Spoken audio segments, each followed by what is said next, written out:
we used to have a hospital in Milan, and that went away, Presbyterian Hospital.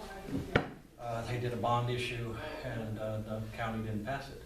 So we lost our hospital then, and for the last almost 5, maybe 6 years, we've been fighting over a hospital in either Milan or Los Lunas. But this part of the county has always been ignored. Nobody has ever taken time to come into eastern Valencia County to the communities of Valencia and Meadow Lake to provide medical services.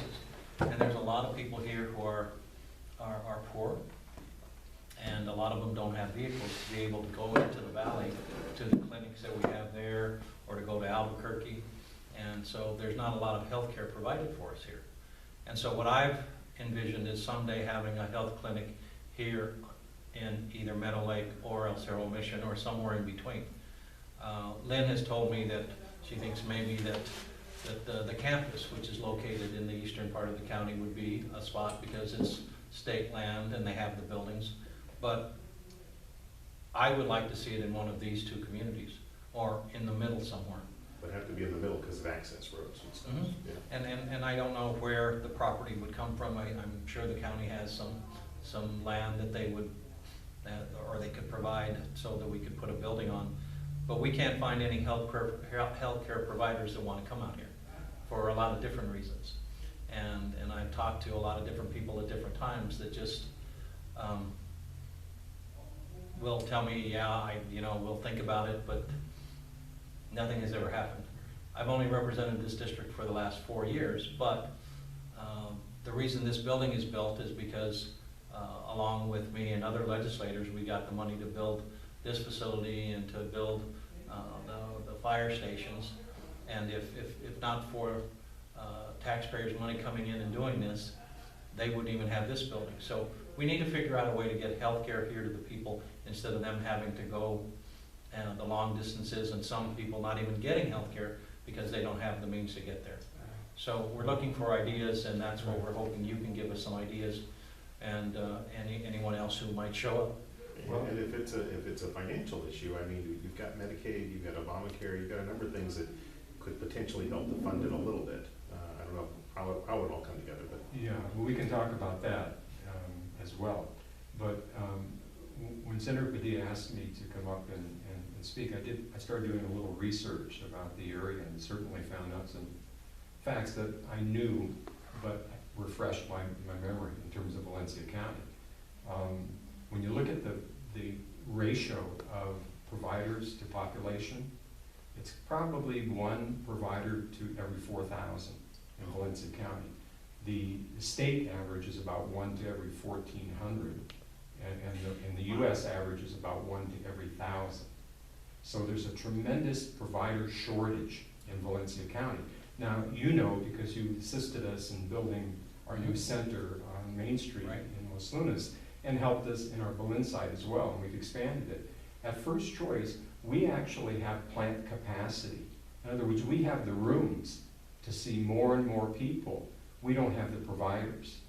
We have been recruiting actively for over 2 years for vacancies at both sites in Valencia County. We have 6 vacancies at our new Los Lunas facility. We have 3 vacancies at our Berlin facility if we were to maximize our plant capacity. Now, I say that because that's a major problem that I think you're facing when you're talking to other service providers, is how can they recruit and bring the necessary workforce into play. Now, I think what you're suggesting in having a facility on the east side here, strategically located, is a long-term goal and it's a way to go. But I think there's an interim strategy or a short-term strategy that we might want to pursue. If we have plant capacity, and I'm saying that we do, and we offer a sliding fee scale for people who are uninsured, and you still have approximately 20% of your population of Valencia County uninsured. Right. You know, you maybe about 41% on Medicaid and 20% uninsured, and many of them will never qualify for Medicaid or for the exchange program because they're undocumented and don't have the ability to do that. We serve all those individuals and offer a sliding fee scale.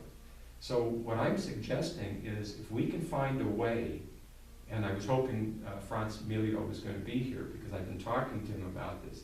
If we can find a way to partner with the University of New Mexico and get them to bring some of their physicians and advanced practice providers who are teaching on site to our facilities, and then with them bring the residents and bring the family nurse practitioners and PAs who are doing clinical rotations and get them out to the sites, we could actually start to use our full capacity there and see thousands of more people at those sites. Now, it requires then putting in some kind of transportation network to get people over there. But it's a short-term solution. It's a short-term solution. And I think it can work. Now, doing what I'm suggesting, and I think Franz is interested in exploring that with us, if we do something like that, the long-term result is we get providers accustomed to this environment, to living and working in Valencia County. Easier to recruit and maintain them. You know, we have 12 family practice residents at our South Valley site who do their 3 years of continuity clinic with us. For 3 consecutive years, they're seeing patients at our site in their family practice residency program. We recruit about 60% of those individuals. They stay and they work for us. Another 20% stay and work for community health centers or related practices like Indian Health Service. So it's a tremendous recruitment tool for communities. So if we could start that process there with the university, you know, and bringing in the manpower we need, serving more people from here with the transportation network that gets them there, we can start to build some capacity for the future. Then we can talk about a longer term plan, which is a community health center out here that provides medical, dental, integrated behavioral health services like we're doing at our sites there are 2 sites in Valencia County. WIC services included, public health services there, and you could talk about 24/7, you know, urgent care opportunities with maybe 6 beds for retaining people when they come back from the major centers back into town. We can't do that alone, but we can do that with the university if there's a will to do that. Now, how do you fund something like this, okay, the long-term plan? Well, you know, because I've been at sessions in which you've been present when they've been talking about the hospital and stuff, that I don't think that's the way to go. I think that we need to look very carefully at that mill levy money and see if it can be redirected towards building a community health center. You know, in my opinion, you cannot build a hospital in Valencia County and hope to staff it. You know, when I talk about 400 primary care providers short in the state, 70 short here, I'm not talking about specialty care. It's non-existent, okay? It's a real dilemma, you know, for everyone. So you're never going to get the specialist, in my opinion, out to a hospital setting here. But if we can redirect those funds, build a comprehensive community health center, 24/7 after-hours care, beds to retain people when they're coming back from hospitalized care in Albuquerque, it might be the way to go, and it would be the next step towards an eventual hospital. Yeah, I don't know that they can redirect that money once it was done through the vote, and you'd have to go back, I suspect, to try to get some other kind of a vote on the bond issue. And I don't know that people at this point in time would be amenable to doing that, because this has taken so long to get to where it's at right now, and it's still in limbo because of Las Lunas' failure to go along with the proposed settlement. Right. But the problem I see with what you're talking about, and it is a staffing problem, absolutely, is even if we were to work in agreement with the University of New Mexico, the problem would be the transportation issue and getting people from here in El Cerro Mission into the facility in Los Lunas.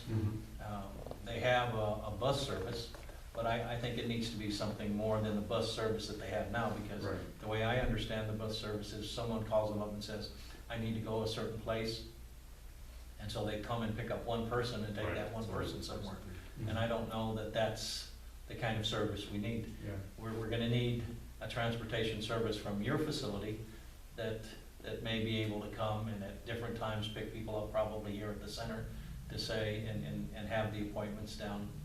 But again, it's the staffing issue, and if UNM isn't willing to help out, I don't know where else we could go to get the Well, what about if providers. you all became mobile? Well, you know, I think it's just, you know, I'm relying on UNM for the staffing piece. You know, I think we can solve some of the transportation issues. I think they're less difficult to solve than The the transportation manpower, issue. yeah, than the manpower piece. I think that's the real issue, you know. And I think it only makes sense to use existing capacity that you have while you're working on a longer term plan, a facility. Now, if those dollars cannot be redirected, or if we can't go back to the voters and say, is this a better alternative? There's Senator Michael. there may be an opportunity. We're There- just starting the so it takes conversation. time, but to Not a problem. Good to see you. I You think know, it takes time, you know, occasionally there is federal support for facilities, you know, there isn't right now, we can Really check on apologize. that. No problem, we're just on the basis, My you Google know, Maps. but that's one option. Here, The other issue is the county has an indigent fund, you know, which I don't think is being fully utilized for the primary care piece. You know, if that could be used to support some of the costs. Maybe that's where we get some of the money for the transportation piece. I don't know, Senator, but it's just an option. Well, I don't, it's all about you at this point. It's all about the University of New Mexico helping us out over here and seeing if we can get staffing Thank you. to the facilities that we have at the present time. Why don't you go ahead and... Franz, we've been talking about something you and I have been talking about with respect to Valencia County for a while. Yes. And that's the issue of using a short-term solution, using plant capacity that we have at First Choice at both Belen and Los Lunas to better serve access needs to get people to care, and including extending hours, potentially offering weekend kind of coverage. We even talked about x-ray opportunity at that site. So we've been talking about that as a short-term solution. The real issue is how do you serve the east part of Valencia County, you know, a county that has very limited access to care, and you made the drive, you saw the difficulty in getting here. And so how do we solve it on the short term and the long term? And what we've been talking about is a short-term solution, and that is using First Choice's existing capacity, but having some kind of transportation network that gets people in. Now, the issue that we both know, using our plant capacity, is having the provider workforce. Correct. You know, Yeah. we're six providers down in Los Lunas, and we're 3 providers down in Belen. And we've recruited actively for years to try to fill that. And you had some great ideas about how we could share resource and bring university resource into play to provide mentorships and actually staff, and then to bring residents and rotate family practice nurse practitioners and PAs through the system as well, and develop a manpower base that way. But and so that's what we've been talking Okay. about. All right, so again, I very much apologize. Oh, for don't being worry. late. We're just happy you're My here. Google's Maps went out, and I took a right, should be straight. So I got here. And I do appreciate really the situation that Valencia County is in from the health perspective.